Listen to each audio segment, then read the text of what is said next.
నమస్తే, నేను మీ కాకునూరి సూర్యనారాయణమూర్తి. శుభోదయం, శుభమస్తు.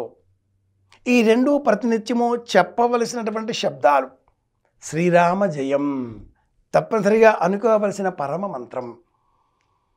సంక్రాంతి పండగ అనగానే ఏం చెయ్యాలి, ఎలా చెయ్యాలి, ఎందుకు చెయ్యాలి అనే ప్రశ్న కూడా వస్తుంది. పలువురు ఈనాటి కాలంలో పండగ అనగానే 11 గంటలకి మేలుకుంటారు, సెలవు అనేస్తారు. పండగ సెలవు కాదు, పండగ పాటించవలసిన రోజు.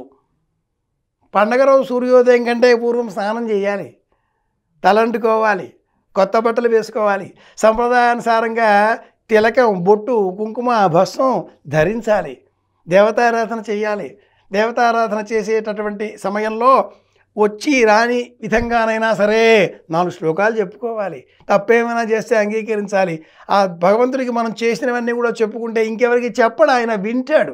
కాబట్టి చెప్పేసుకొని ఇక నుంచి మళ్ళీ చేయని తండ్రి అంటూ ప్రాయశ్చిత్తంగా స్మరించుకోవాలి. ఇవన్నీ పాటించాల్సిన రోజు పండగ రోజు. అంతేగాని పండుగ రోజు అనగానే 11ంటికి లేద్దామా, ఏం దొరికితే తిందామా, సాయంత్రం అలా గాలికి తిరిగొద్దామా, గాలి కబుర్లు, గాలి మాటలు, గాలి వ్యవహారాలు అయిపోతున్న నేపథ్యంలో అన్నీ కూడా గాలి వ్యవహారాలే అయిపోతున్నాయి కాదు.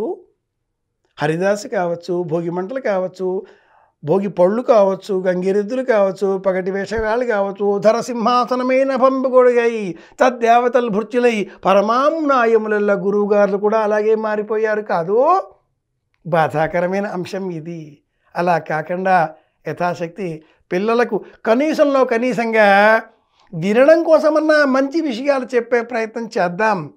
అపారమైన సూర్యరశ్మిలో ఉండే కాంతిని నిక్షిప్తం చేసుకునే శక్తి రేగు చెట్టుకు మాత్రమే ఉంది, రేగు పళ్ళల్లో మాత్రమే ఉంది. కాబట్టే ఈ కాలంలో రేగు పళ్ళు తప్పనిసరిగా తినాలి.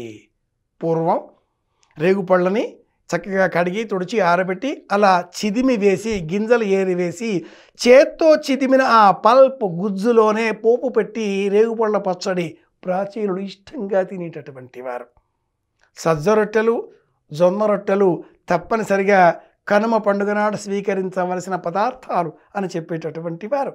కనుక సంప్రదాయానుసారంగా పండుగను నిర్వహించుకుందాం. మళ్ళీ కలుసుకుందాం. మీ కాకునూరి.